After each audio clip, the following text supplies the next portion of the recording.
ఒక నెల ఇవ్వలేదు ఆయన ఊర్లో ఒక అతను పిటిషన్ పెట్టారు సార్. అందువల్ల ఆపారు సార్. ఓల్డ్లో పెట్టారు సార్. ఓల్డ్లో పెడితే సరే మిగతా 5 ఆపారు. ఎందుకంటే ఎండిఓ గారిని రిక్వెస్ట్ చేసామండి. 20 మంది వెళ్ళి రిక్వెస్ట్ చేసినా కూడా వినలేదు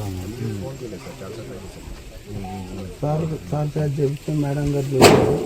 తర్వాత మేము కూడా 20 మంది సీరియస్గానే చేశారా?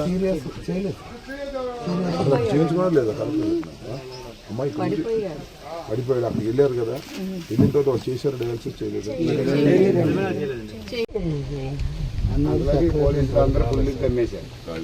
పిటిషన్ పెట్టి ఇదే తీసేస్తే ఇంకా వెళ్ళారు కాబట్టి ఏదో కంటిన్యూ.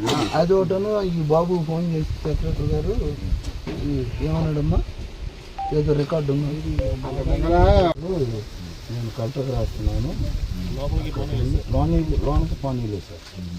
ఇది బిఆర్ఓ గారికి నేను ఈ గ్రామంలో అంటే కారంపూడిపాడు గ్రామంలో చందు వెంకటేశ్వరరావు నిన్న గుంటూరులో గవర్నమెంట్ ఆసుపత్రిలో ఆయన మరణించాడు.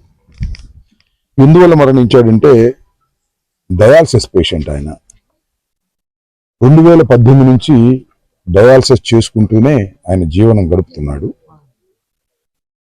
డయాలసిస్ సక్రమంగా చేసుకోలేకపోయాడు, అందువల్ల మరణం సంభవించింది.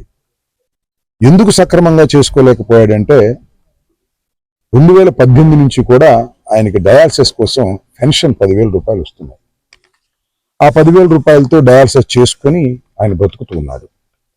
కానీ దురదృష్టవశాత్తు గత 2 నెలల నుంచి వారికి పెన్షన్ రావడం లేదు. ఎందుకు రావడం లేదు అంటే ఆయన మీద తెలుగుదేశానికి సంబంధించినటువంటి గ్రామ సర్పంచ్ గారు ఒక పిటిషన్ పెట్టారు. ఈయన అనర్హుడు, ఈయనకి పెన్షన్ ఇవ్వద్దు అని. ఆయనతో పాటు ఇంకా నలుగురి మీద కూడా పిటిషన్ పెడితే పెట్టడమే కాక వారి మీద ఒత్తిడి చేస్తే 5గురికి కూడా పెన్షన్ రావడం లేదు. 2 వికలాంగులు, మొత్తం 6, 2 వికలాంగులు, ఒక డయాలసిస్ పేషెంట్, కడవ 3 కూడా వృద్ధాప్య పెన్షన్లు. ఈ డయాలసిస్ పేషెంట్ ఖచ్చితంగా ఈ పెన్షన్ రాకపోవటం వల్ల, ఆర్థిక ఇబ్బందుల వలన, డయాలసిస్ చేసుకోలేకపోవటం వల్ల మరణం సంభవించింది. ఇది ఈ గ్రామంలో ఉన్న పెద్దలందరూ చెబుతున్నటువంటి అంశం, వారి కుటుంబ సభ్యులు చెప్తున్నటువంటి అంశం. ఇది దారుణం కాదా అని అడుగుతా ఉన్నా. మీరు వైఎస్ఆర్ కాంగ్రెస్ పార్టీకి చెందినటువంటి వ్యక్తులని ఈ 6గురిని మీరు పెన్షన్ ఆపారు. దానిలో ఒక అతను చనిపోయాడు, ఇంకా 5గురు బతికున్నారు. ఏమిటి అన్యాయం? వాళ్ళు మా పార్టీకి ఓటేసి ఉండొచ్చు, కానీ అర్హులు కదా. అర్హులైన వారికి కూడా పార్టీ పేరు చెప్పి మీరు పెన్షన్ ఆపుతుంటే, ఇలాంటి మరణాలు జరుగుతూ ఉంటే ఇదేమన్నా ధర్మమా అని అడుగుతా ఉన్నా. ఈ ప్రభుత్వాన్ని అడుగుతా ఉన్నా, చంద్రబాబు నాయుడు గారిని అడుగుతా ఉన్నా. అయ్యా చంద్రబాబు నాయుడు గారు, నేను 2,000 నుంచి 3,000 నుంచి 4,000 చేశాను, డయాలసిస్ చేసుకునే వాళ్ళకి పెన్షన్ ఇస్తున్నానని గొప్పగా చెప్తున్నారు కదా.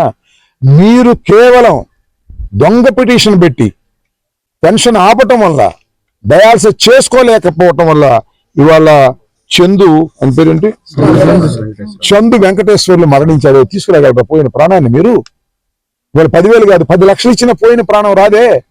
ఇంత పార్టీ కక్షలు పెట్టుకొని ఈ విధమైన దుర్మార్గానికి పాల్పడటం ఎంతవరకు సమంజసం? వారి కుటుంబం ఇవాళ బజార్న పడింది. వాళ్ళ తల్లిగారు ఏదో 10,000 రూపాయలు వస్తుంటే ఆ యొక్క మిల్లు పనిచేసుకుని, పాపం రైస్ మిల్లు పనిచేసుకుని ఆ కుమారుడికి అన్నం పెడతా ఉండి ఈ 10,000 పెట్టి డయాలసిస్ చేసుకునేవాడు. ఆ 10,000 కట్ చేసేటప్పటికి ఆ అన్నం పెట్టగలరు కానీ డయాలసిస్ చేయించగలరా? చేయించలేకపోవటం వల్ల ఇది జరిగింది. ఆ తర్వాత ఆ డెడ్ బాడీని తీసుకుని కలెక్టర్ దగ్గరికి వెళ్ళారు. కలెక్టర్ ఆఫీస్ ముందు పాపం వాళ్ళకి ఏం తెలుసు, మాకు తెలిస్తే మేమన్నా వచ్చేవాళ్ళం. మేము తర్వాత పత్రికల్లో చూసాం. తీసుకెళ్తే వాళ్ళు ఏదో మేము విచారణ చేస్తామని చెప్పి వెళ్ళారు. నేను మనవి చేస్తున్నా, కలెక్టర్ కూడా రేపు నేను రిక్వెస్ట్ చేస్తాను, మేము తీసుకెళ్ళి కలెక్టర్ కూడా పిటిషన్ ఇస్తాం. దీని మీద విచారణ జరపాలి. విచారణ జరిపి పోయిన ప్రాణానికి సంబంధించిన దాని మీద మీరు వారికి న్యాయం చేసే కార్యక్రమం చేయకపోతే ప్రజలు క్షమించలేమని మనవి చేస్తున్నా. ఇప్పుడు పార్టీలకు ఓట్లు వేసుకుంటారండి, ఎవరి పార్టీకి వాళ్ళు ఓట్లు వేసుకుంటారు. ఓట్లు వేసుకుంటే ప్రభుత్వం నుంచి రావాల్సినటువంటి డయాలసిస్ పెన్షన్ ఆపేస్తారా? 18వ సంవత్సరం నుంచి 2018వ సంవత్సరం నుంచి వస్తుందే, వాళ్ళు ఆపేశారు. మీరు నిన్ను ప్రాణాన్ని తీసేసుకున్నారు. ఇది ధర్మం కాదు. ఆలోచన చేయమని ఈ ప్రభుత్వాన్ని కోరుతున్నాను. ఇలాంటి దుర్మార్గమైన పనులు చేయటం వల్ల ప్రాణాలు పోయే పరిస్థితి వస్తుంది. ఆ కుటుంబానికి న్యాయం చేయాలని కూడా ఈ రోజున మీడియా ద్వారా నేను ప్రభుత్వాన్ని డిమాండ్ చేస్తున్నాను. కలెక్టర్ గారి దగ్గర కూడా వాళ్ళని తీసుకువెళ్లి పిటిషన్ ఇప్పించి దీని మీద ఎంక్వైరీ జరిగే విధంగా కూడా చూస్తామని ఈ సందర్భంగా నేను మనవి చేస్తున్నాను. అలాగే కిరణ్ కూడా మీ ఇక్కడ ఇన్ఛార్జ్, ఆయన కూడా మీతో పాటుగా ఉంటారు, మీ బాధల్లో భాగస్వాములు అవుతాడు. మీ ఇద్దరం కలిసి ఈ కార్యక్రమం చేస్తామని కూడా ఈ సందర్భంగా నేను చెప్పదలుచుకున్నాను. పోయిన ప్రాణాన్ని తీసుకురాలేం కానీ జరిగినటువంటి అన్యాయానికి న్యాయం జరిగే విధంగా వైఎస్ఆర్ కాంగ్రెస్ పార్టీ తరఫున మేము ప్రయత్నం చేస్తామని ఈ సందర్భంగా తెలియపరుస్తాం. జగన్ కారంపూడి గ్రామంలో సందు వెంకటేశ్వర గారు అనే వ్యక్తి 40 సంవత్సరాలు ఆయన డయాలసిస్ పేషెంట్. యాక్చువల్లీ నా దగ్గర ఒక 15 రోజుల క్రితం వీళ్ళందరూ కూడా ఒకసారి కాల్ చేయడం జరిగింది. ఇక్కడ ఉన్నటువంటి ఎక్స్ ప్రెసిడెంట్లు కానీ సర్పంచ్ కాల్ చేశారు. కాల్ చేసి సార్ ఇక్కడ కొంతమంది ఈ యొక్క ఏదైతే పెన్షన్స్ వస్తున్నాయో వీళ్ళందరూ పెన్షన్స్ తీసేశారు సార్, కొంచెం ఇది కావాలని పని కొట్టుకొని చేసినట్టు పని అని చెప్తే దానిలో పర్టికులర్ గా ఒక 6 మటుకు బాగా అంటే కొంతమంది వృద్ధాప్య పెన్షన్స్ ఉన్నాయి, వికలాంగులు ఉన్నారు, ఇతను డయాలసిస్ పేషెంట్ ఉన్నారు సార్. అట్లీస్ట్ వీళ్ళకన్నా ఇస్తే కొంచెం బాగుంటది, ఇది బాగా ఏజ్డ్ పర్సన్స్, ఇది కక్షపూరితంగా చేస్తున్నారు, కొంచెం మీరు చెప్పండి సార్ అంటే నా రోజు ఎండిఓ గారికి చెప్పమంటే ఎండిఓ గారికి ఇక్కడ ఎండిఓ గారికి నేను దగ్గర ఒక 10 కాల్స్ చేయడం జరిగింది. కనీసం రీకాల్ చేయడం కానీ రిప్లై ఇవ్వడం కానీ జరగలేదు. ఆయన చాలా ఇర్రెస్పాన్సిబుల్ గా ఉన్నారు. అసలు ఏం కాల్ వచ్చింది ఏంటి అన్న దాన్ని చూసుకోకుండా అలా ఇర్రెస్పాన్సిబుల్ ఉండడం వల్ల ఇతనికి ఎవరైతే సందు వెంకటేశ్వర గారు ఆయనకి ఈ పెన్షన్ అనేది ఆపేయడం జరిగింది.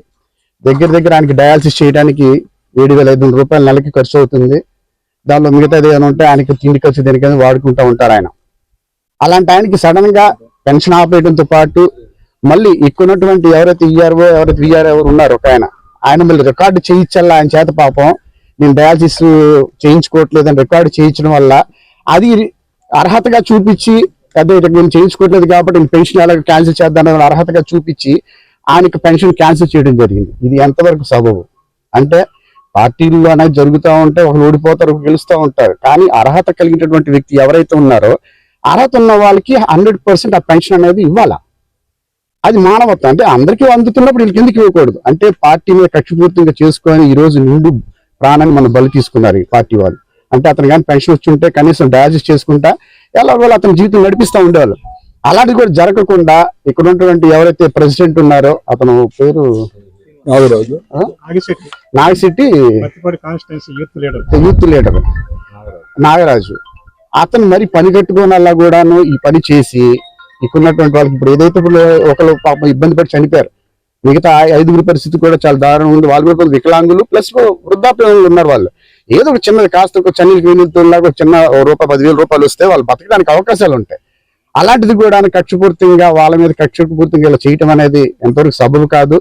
ఈ కూటమి ప్రభుత్వం వెంటనే దీన్ని పరిగణించి వీళ్ళకి ఎట్టి పరిస్థితులు కూడా ఎవరైతే ఎలిజిబుల్ పర్సన్స్ ఉన్నారు, నేను చెప్తే నాన్ ఎలిజిబుల్ పర్సన్స్ నుంచి మాట్లాడట్లా, వీళ్ళు ఎలిజిబుల్ పర్సన్స్ కదా, వీళ్ళకి ఎలిజిబుల్ పెన్షనర్స్ ఎవరైతే ఉన్నారో వీళ్ళందరికీ కూడా మళ్ళీ తిరిగి వాళ్ళకి పెన్షన్ వెంటనే వాళ్ళకి అందజేయాలని చెప్పి కోరుకుంటూ ఈ యొక్క కూటమి ప్రభుత్వం డిమాండ్ చేస్తున్నాం. Thank you all.